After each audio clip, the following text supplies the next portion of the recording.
ni Cesar pero ni minsan di niya ako ginalaw. Dalaga pa ako, no? Hindi importante sa akin kung dalaga ka o dala ka na. Kaya tayo nandito para magpahinga. Eh, paano nga ako matutulog? Iisa lang ang kama. Pambihira ka naman. Ilang kama ba ang gusto mo? Ang nipis-nipis ng katawan mo, ang lapad-lapad ng kama. Diyan ka matulog, dito ako mahiga. Saka kung gusto kitang rapin, kagabi pa kita ni-rape. Hindi ako manyak. Kung wala kang tiwala sa akin, bukas ang kwarto, hanapin mo yung Cesar mo at magtabi kayo matulog.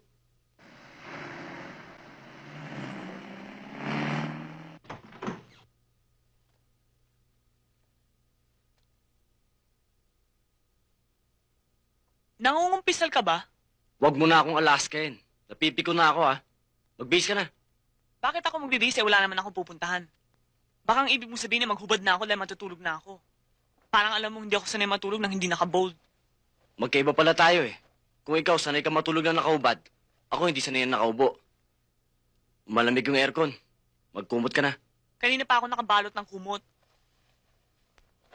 Teka nga muna. Sino pang kausap mo? Ako o yung divider na nasa harap mo? Ikaw!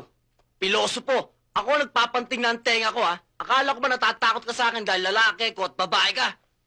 Yun nga ang mali ko eh. Takot ka pala sa babae. Huwag mo nga hamunin ng pagkalalaki ko, ha?